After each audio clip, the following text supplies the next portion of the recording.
no matter how advanced technology gets and how hard we try, we just can't seem to get away from those stacks and mountains of mail and paper. Our resident organizing expert, Jennifer Phelps, is here to say there actually is a way, and she brought a table full of ideas, actually. Jennifer, nice to see you again. Nice to see you too, Alex. I find it funny that, like you said, in the age of technology, paper is the #1 complaint the average person has when they call me. They don't know what to do with stuff. And because there's a little psychology to it, when someone sends us stuff, there's part of us that feels like it must be important. Right. It is only important for your life. Nobody else. You decide. Edit ruthlessly. So here's what the deal is. So those pictures at the beginning with all those mountains, some people have mountains everywhere. So here's how we start. I say set up a system, make it consistent. I have my clients get bankers boxes. I'll tell you why in a minute, but they're super consistent. I tag them each. Trash, recycle, shred, and keep. Okay, so Kontiki, I got this stack here, Kontiki drinks list. Okay, I should like to keep that, but I'll just have to go and refresh myself. Right. That's just recycle. Okay, recycle. Credit card stuff, that's gonna go in shred. Client documents, I've got that in the computer. I don't need to keep this. If I need it, I can find it. Digital copies, it's all about that. Exactly, so be ruthless in that. Now, here's the thing. Once I've gone through this, and I might do it 10 minutes a day, I might do a whole big deal. The whole thing is I have keep. All right, this is a donation thing. I'm going to keep that. Shred, recycle, trash. Look at this. Now I've got trash filled. I have recycle filled. They dump. All I have is shred. I can shred this later on my own time. I can take it to Office Depot, Office Max. I could take it to Beacon. I can get all of this out of there. Don't shred while you're doing this. Just sort. And look, then all you've got is a small stack that's manageable. The secret is, too, I mean, you put it in these boxes and it's kind of like out of sight, out of mind, but you want to take care of it ASAP. Exactly. Well, that's where we're getting to. Oh, by the way, so if you have this big system and it's huge, you can just stack these up and get back to it. That's why I like the banker's boxes, right? Okay, so you've managed all of your paper. Super convenient, and they're cheap, too. I mean, super cheap. Office Depot, they come, I buy them by the 15-pack, because... Right, no excuse to have a giant clutter of papers. And I mean, we do all get a lot of junk mail. There are ways to unsubscribe from that type of junk mail. Excellent point, and I think you can call, there's a government website, I think, where you can opt out. Unsubscribe.com. Exactly, something like that. You can even just Google, how do I opt out? And Google will tell you. Exactly. The Google. The Google. The Google knows everything. What else you got for us? Okay, so then once you get your little thing managed down to what you're going to keep and file, then you go on to filing. I say, don't let anyone convince you need a big file cabinet. If you don't, if all you need is a small file box, awesome.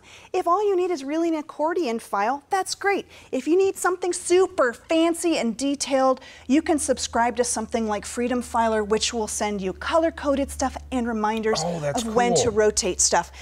Be ruthless about getting rid of things like old taxes and utility bills because you don't need them in your space. That's right. You paid them off.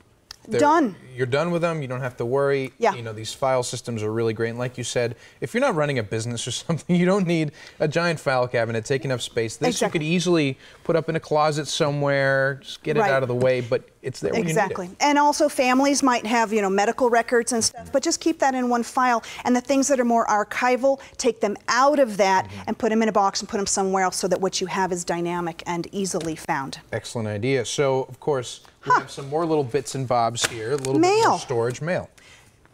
You know, just sort it before you drop it. That's what I say. So I say, create a little system either where your pile is or on your way into the house. It's the garage, the laundry room, whatever. Label it. Okay, so this is a credit card thing. This goes in my little shred deal. Shred it, get rid of your private information. Just an ad, goes in recycle. Humane Society, I love them, and Max is here, and he is adorable, but I know where to find them when I want them. That can go in the recycle. Okay, got it. Okay, shred, medical stuff. Oh, coupon, gonna hold on to that. I have to buy something. And river cruises from Viking. I'll pour a glass of wine, drool over it, and then I'll recycle it. Toss it. Exactly. That's what you have to do. So the thing is, I say incorporate it into your life so that you get rid of stuff immediately. Set up a system where you're coming in, put cute little mounted things on your wall with a trash can, label it, make it part of your habit. In my office, I use those super low profile trash cans. They blend into my wall. I have 3 of them, only brought the 2. Make it easy. Understand we're going to recycle and shred, and that can be part of our mail processing. And then all you have left is what you need. What these all have in common, even they're all very different styles to match your decor, they're all easily dumpable. And they're out of your life, and then all you have left is what you need. Easily dumpable, also very chic looking, like you're saying, for any type of decor. I've never used the word chic until I saw these little. Aren't those cute? Little shabby chic? Yeah, they're fantastic. Exactly. Easily modern, found, industrial chic. Inexpensive. Go to the Target. Go somewhere. You know they sell. Target, Container Store, incredible Target, things. all of those easy, and Office Depot. And it's back to school. Right. Back to school. I am reposting my blog called Back to School Routines, Calendars, and Papers, oh my, with the video I did for Back to School here with you guys last year. So we can watch that. I mean, yeah, the kiddos are going to go back to school soon. They always come back with all the syllabi, even college students. I mean, you do get those paper syllabi, although often they're online these days. Exactly. But the kids come home with all sorts of forms to fill out, organize them. And the biggest thing I see here, too, is label. Grades. Label. Exactly. And I'm glad you brought that up because it keeps your mind straight so you can easily toss without processing things mentally every time. Toss, toss, toss. Right. It's so simple once you break it down like this. You have a container for each thing, you label it properly, and your life is organized. Alex, I think you're going to take over my segment. Ms. Phelps, nobody can do that. I've seen your ties. We'll show those later. Ms. Phelps, as always, thank you for being here. Thanks so much, Alex. For even more organizing tips, give Jennifer a call at 520-203-3269 or log on to jenniferphelps.org or TucsonProfessionalOrganizers.org.